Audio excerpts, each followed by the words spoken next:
Bom dia. Foi uma covardia iniciar essa manhã com a palavra de Gabriel, que a grande maioria já tinha visto.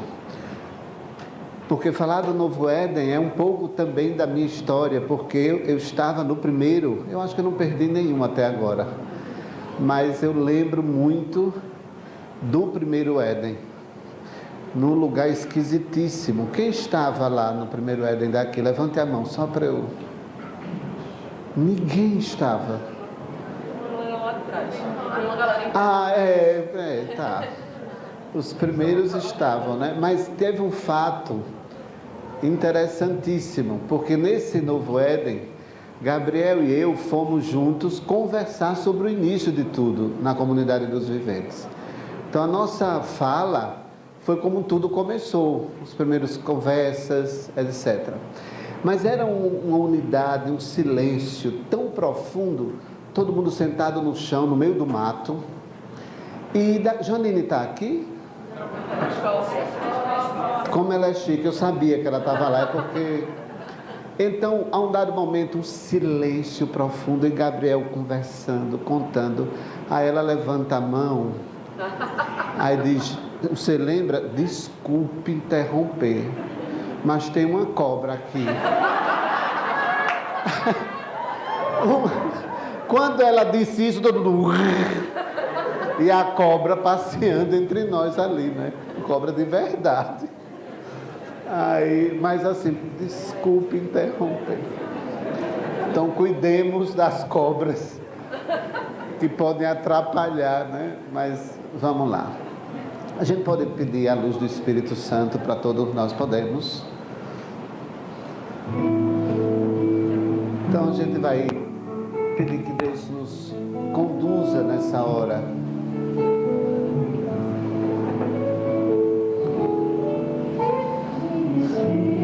Você pode cantar, fechar seus olhos, para que seja o Espírito de fato a nos conduzir, porque sozinho nós não podemos.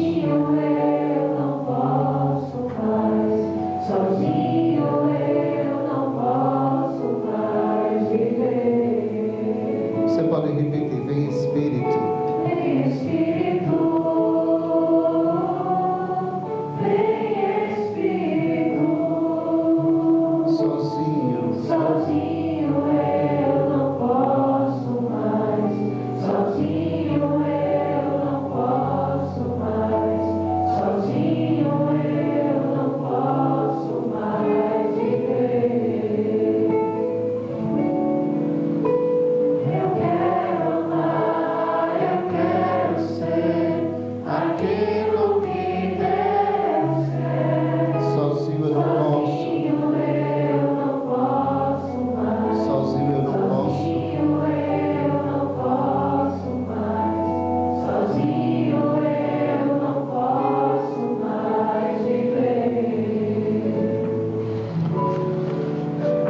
Nós vamos tentar caminhar sobre um olhar a partir do Evangelho de Marcos. Ele é o único sinótico que fala dessa passagem do cego chamado Bartimeu. É o único que relata esse encontro de Jesus com o cego. E a gente vai tentar mergulhar um pouco nas nossas cegueiras, nesse encontro que também é nosso encontro, e tentar depois concluir um pouco com uma oração juntos. Eu gostaria de chamar esse momento, é como se eu fosse dar um título a essa nossa conversa. Por isso que quando eu cheguei, eu disse, como nós estamos distantes, porque o ideal é que fosse um colóquio, né? Juntos, pertinho, um escutando o outro. Mas eu gostaria de chamar esse momento de que é como se fosse o título, amados por Deus, chamados à santidade. Porque o encontro, e cada encontro que se realiza com Jesus, é um encontro que Ele nos chama à santidade.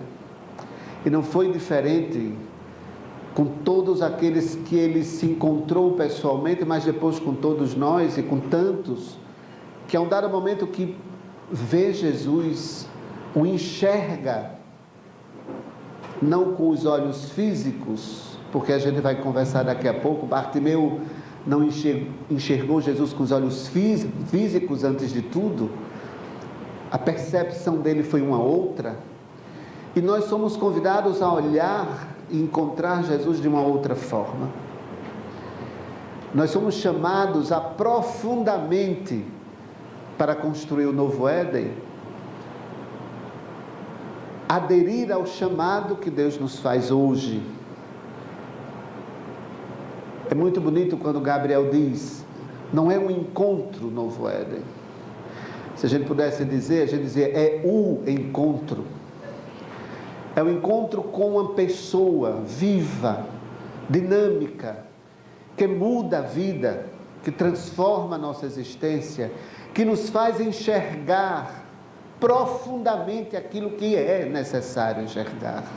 Mas vocês sabem que na história, mas especificamente nesse momento da história, há uma confusão de necessidades, de buscas. Há uma infinidade de oportunidades que nos deparamos com a infinidade de informação que temos, que nos dificulta profundamente ter esse olhar diferenciado que Bartimeu teve antes de tudo. Eu não sei se vocês já tiveram oportunidade, eu não vou mandar levantar a mão, como Clarice com muita coragem fez, porque daqui por diante todo mundo tem que ler o livro até o próximo Éden. O Papa João Paulo II, quero muito bem, mas não foi ele, foi o Papa Francisco, que escreveu agora um livro chamado Deus é Jovem. Já viram esse livro? Este livro é escrito, é uma entrevista, na verdade, por um jornalista que estava escrevendo um livro com Zygmunt Bauman, que é o antropólogo polonês que fala e que nos fez compreender a teoria da liquidez humana, da liquidez da sociedade, do amor, das pessoas, das cidades, da sociedade. Uma época líquida, uma época sem sentido, uma época do vazio. E ele, o Zygmunt Bauman, estava escrevendo um livro, ele morreu há poucos meses atrás, e ele estava escrevendo um livro, e este jornalista concluiu, estava escrevendo com ele, e agora foi lançado. O livro se chama Natos Líquidos, nascidos numa sociedade líquida, ou seja, os nascidos nos últimos 15, 20 anos. E ele traduz nesse livro a grande preocupação de que esta geração é a geração do desejo, a geração do vazio, a geração que não tem referencial, a geração que vive por viver. Não há motivo, e ela é movida simplesmente pelo desejo. Um desejo que é cada vez mais capaz de nos fazer escolhas imediatas, impensadas, não reflexivas, e que gera pessoas líquidas e que contribuem negativamente para uma sociedade líquida, para relacionamentos líquidos. Ou seja, nós estamos, como diz o Charles Meumann, que é um psicanalista francês, nós somos a geração que vaga, a geração que não cria raízes, o homem sem gravidade, vagando, e que é muito fácil de ser manipulado, e que o que faz com que esse homem tome decisões não são referenciais na vida, são sentimentos que o interpelam cotidianamente. Seja o sentimento da desordem, seja o sentimento da raiva, seja o sentimento do apego, seja o sentimento da rapidez das decisões. Isso tudo nós não podemos deixar de perceber. Tem aumentado e crescido essa relação devido às novas tecnologias, que são extraordinárias por um lado, mas por outro tem trazido graves consequências nessas relações humanas. Só para que a gente perceba cada vez mais, não é? O homem das aparências. Bem, se a gente perguntasse o que aconteceu aqui, eu fiquei meio angustiado a um dado momento, com a fisionomia do adulto diante da criança. Parecia que ela olhava ela como criança e não se reconhecia. Ela trazia para si, mas ela não se percebia, típico da sociedade de hoje. Nos olhamos e não sabemos quem somos. E se nos olhamos, porque olhar não está diante do espelho. Olhar é mergulhar em si mesmo para nos identificarmos com a essência profunda pela qual fomos marcados, o chamado. É essa sociedade, é esse complexo de escolhas que nós não estamos tendo maturidade para realizar. É o que o Papa Francisco e tantos outros já diziam. Estamos vivendo periféricos existencialmente. Nós não sabemos quem somos, o que fazemos e para onde vamos. Hoje eu me caso na consciência que se não der certo eu me separo imediatamente. Hoje eu inicio a universidade, se não for aquilo que eu espero, eu a deixo muito rapidamente. Hoje eu me relaciono com alguém porque naquela noite o meu desejo, a minha vontade é ficar com alguém, e eu beijo alguém, eu transo com alguém, e eu descarto alguém. Com a mesma facilidade com que daqui a pouco alguns saem, pegam um copo descartável, bebem água e jogam no lixo. Nós jogamos pessoas no lixo. Nós jogamos povos no lixo. Nós excluímos pessoas com muita facilidade. Nós vemos a morte diante de nós. Nós vemos a miséria humana diante de nós e não nos movimenta, não nos comove. Muito pelo contrário, nós a banimos, nós não enxergamos como ela se encontra hoje. E o pior, que nós não enfrentamos, porque nós não temos os referenciais necessários para o enfrentamento.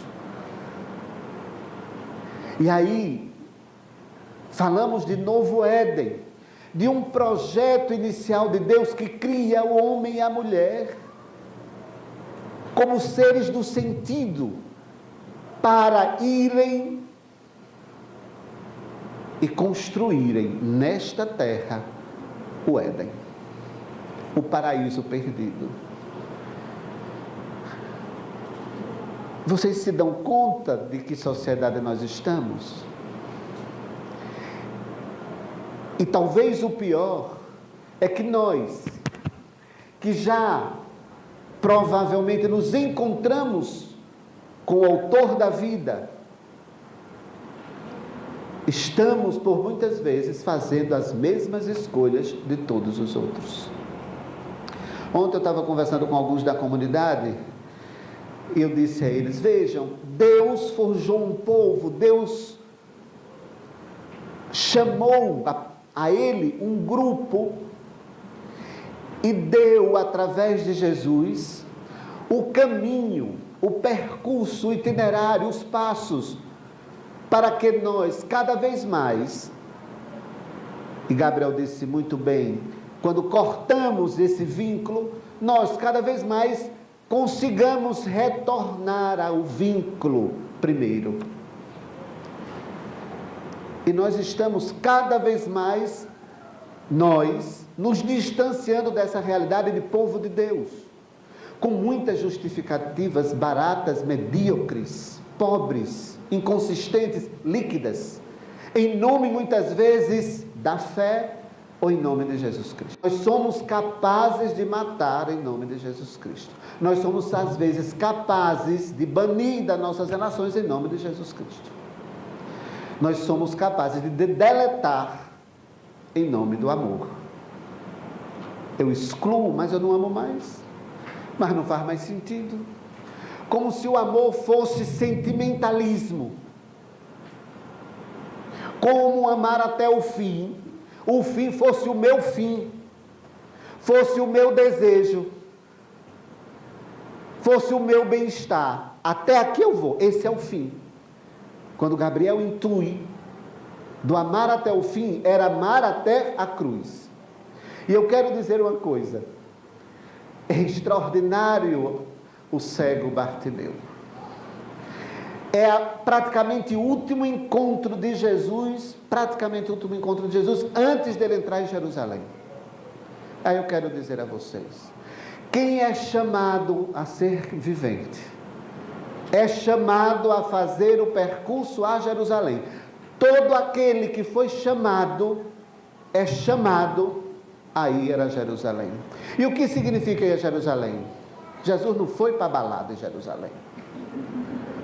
Jesus não foi se encontrar com os amigos para tomar a cervejinha ou tomar o vinho na última ceia. Jesus foi a Jerusalém morrer. Esse é o fim. O chamado tem que gerar em nós a necessidade de morrermos. Eu quero, para entrar diretamente na historinha de Bartimeu, dizer que nós precisamos nos destituirmos do desejo para percebermos a necessidade, a essência, o que mais importa.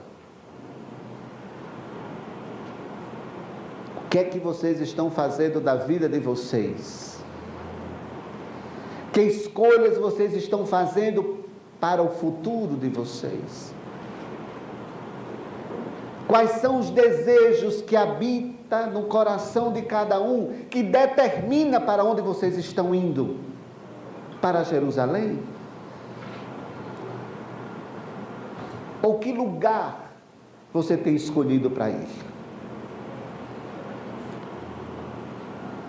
Então, esse contexto nos fala da falta de referência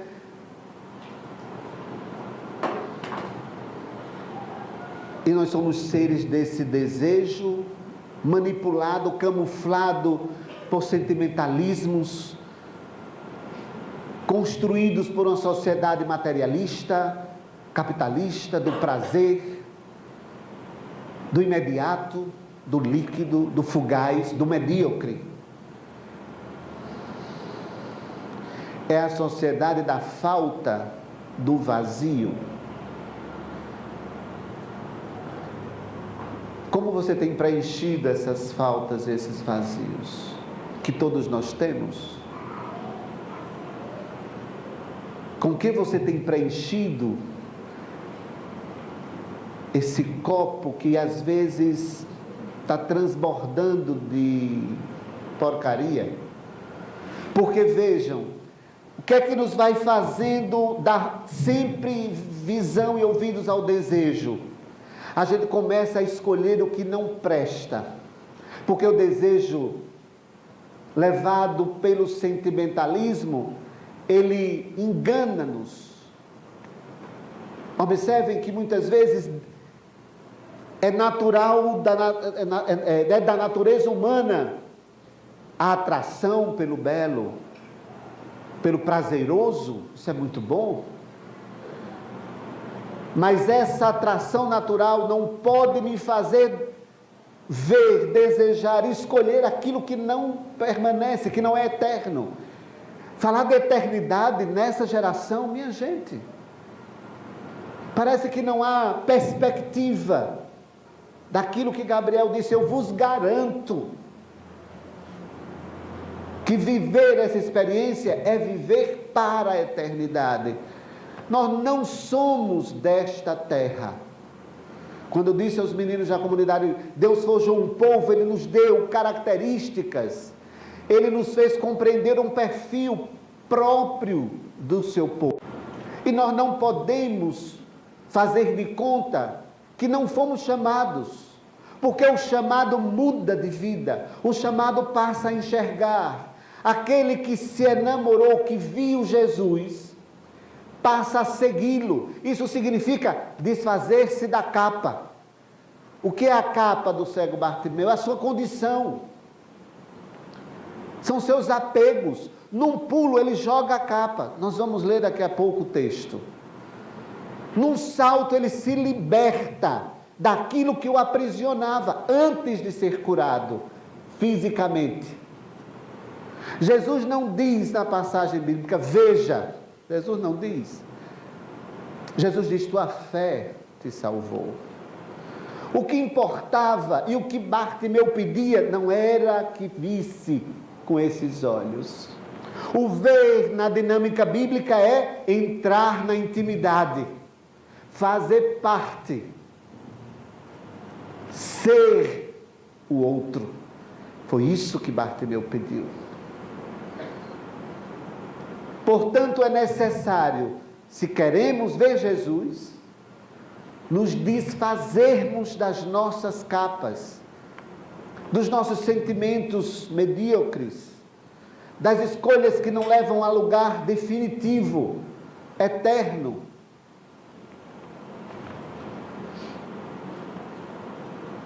Quais são as capas que você precisa se despojar, já agora, nesses dias aqui?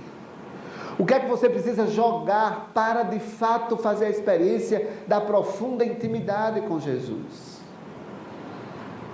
Da profunda intimidade com Jesus. Porque é isso que vai fazer com que você veja,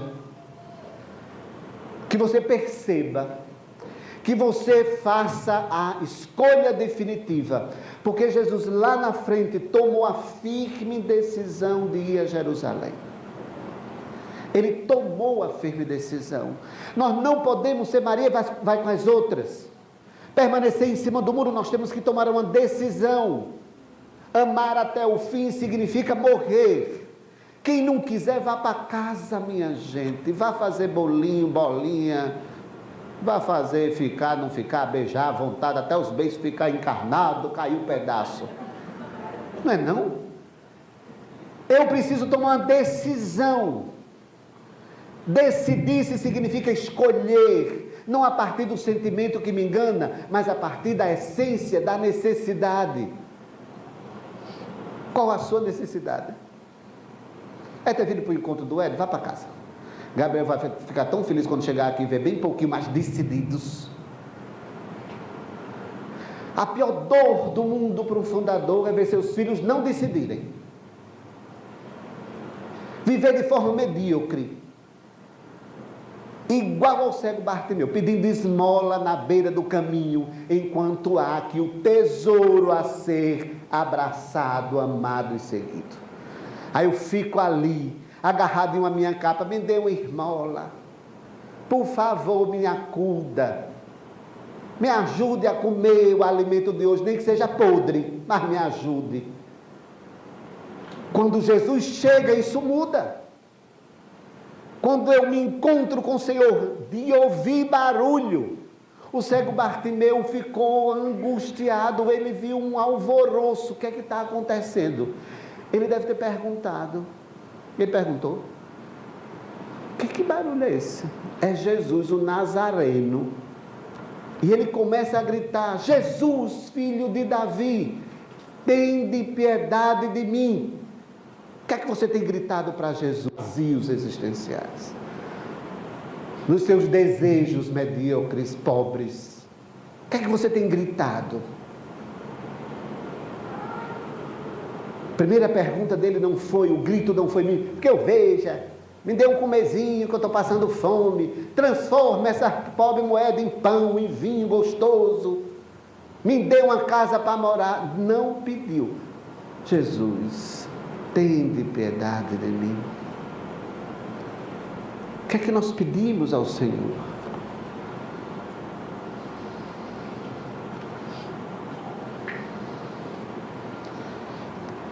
Se alguém está com a Bíblia, eu vi que muitos estão, podem abrir em Marcos, capítulo 10.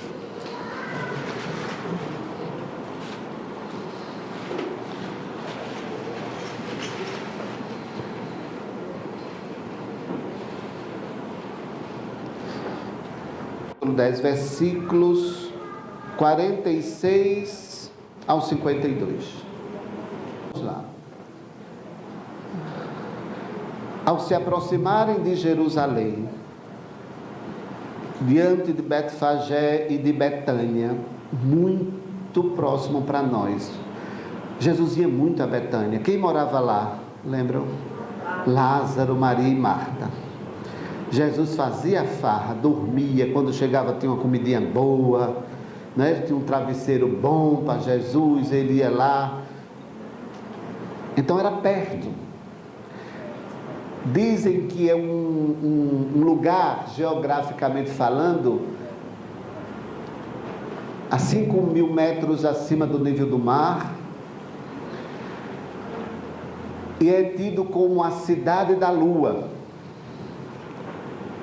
porque ela ilumina a noite escura. Muito sugestivo essa passagem do Evangelho. Muito sugestivo lugar onde aquele cego seria iluminado. Era perto do Monte das Oliveiras. Olha o cenário. Os amigos de Jesus, o Monte das Oliveiras. Então, chegaram a Jericó. Ao sair de Jericó com seus discípulos e grande multidão, estavam sentados à beira do caminho, mendigando o cego Bartimeu, filho de Timeu. Ele estava mendigando.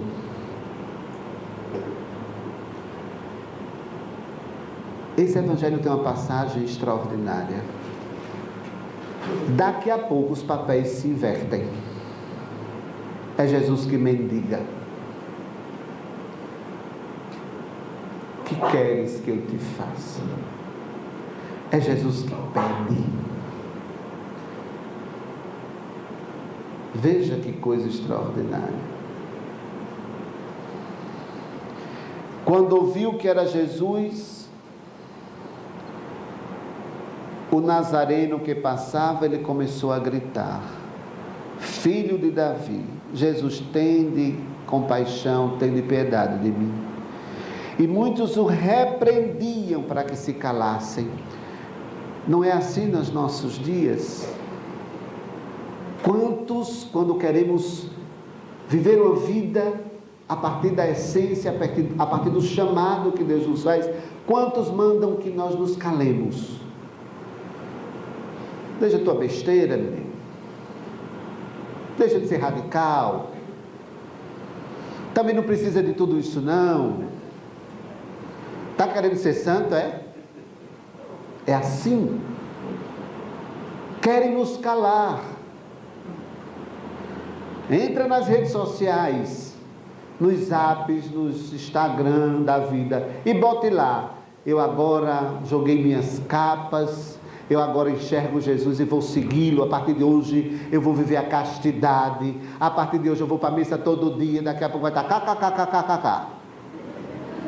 Façam a experiência abertamente. Tarde demais. Assim também. Precisa isso tudo não para seguir Jesus.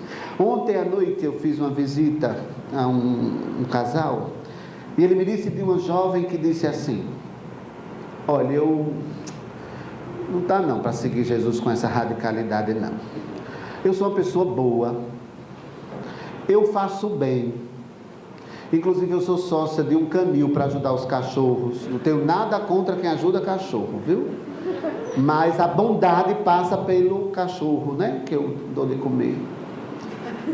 Depois eu vou à missa de vez em quando, porque ir para a missa todo domingo também é demais. E a família, e o lazer. Então tá, não dá para mim essa vida não. E a pessoa me disse assim: seu Lucas, eu estou sofrendo tanto, porque ela deixou a comunidade. Eu também chorei. Mas graças a Deus, se não é capaz de perceber que o encontro me faz mudar de vida, e no esforço cotidiano pular para abandonar minhas capas, não vale a pena permanecer. Mas gritavam e o repreendiam para que se calasse. Mas ele gritava ainda mais forte: eita, cego bom danado. Não é não? Procura teu lugar, não, eu vou é gritar. Não é não? Não me deixo levar pelos convites insanos de uma sociedade que quer me ver no inferno.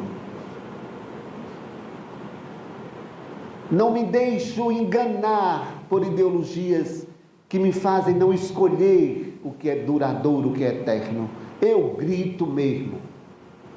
E aí, com o grito, com o pedido de socorro, com a insistência, detendo-se, Jesus disse: chamai-o.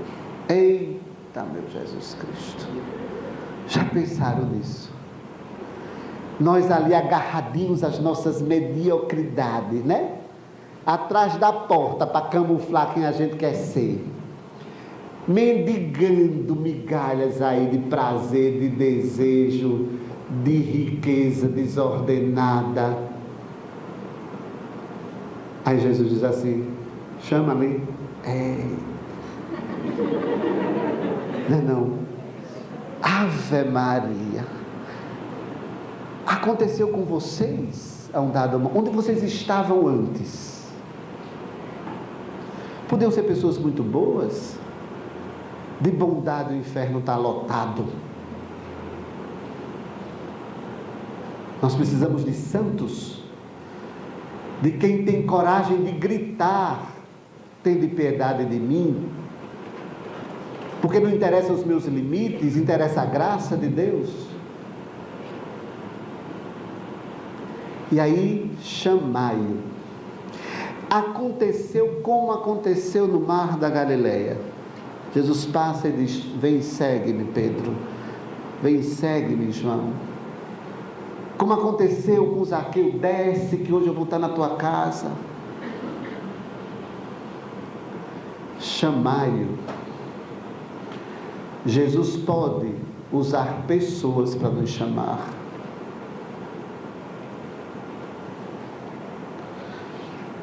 Chamaram o cego, dizendo-lhe: coragem, ele te chama. Ele te chama. Não é qualquer um que está chamando, não, meu amigo. É ele. Levanta-te. Sai desse comodismo, sai da inércia, tem coragem, levanta-te, é ele.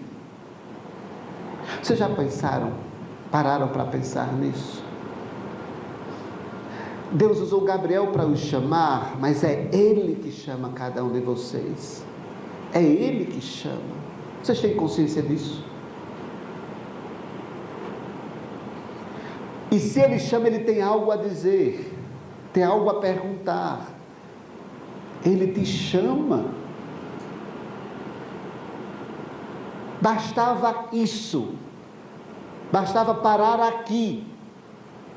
Bastava agora a gente ir embora para casa. Porque ele me chamou. Deixando o manto, deu um pulo e foi até Jesus. E Jesus, de forma desconcertante, o cego que não via a fisionomia, mas já tinha visto o milagre acontecer. Ele já tinha se livrado dos apegos, dos desejos, da sua condição. Ele já tinha feito isso. Enxergar era, fisicamente era um adeno.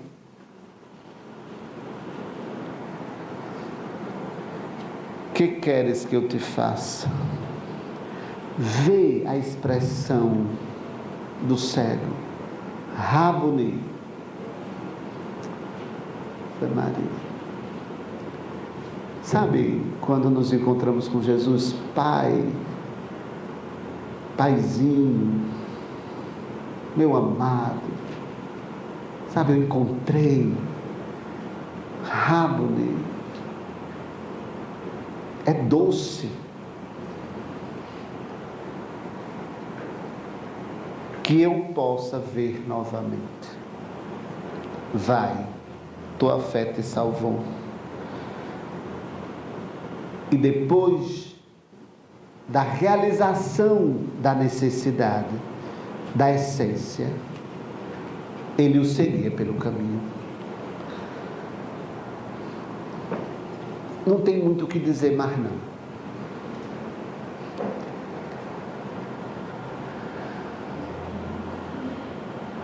Vocês hoje precisam, nesse momento, e a gente vai fazer um momento de oração, gritar a sua necessidade. Tente excluir o desejo camuflado pelos sentimentalismos que nos invadem.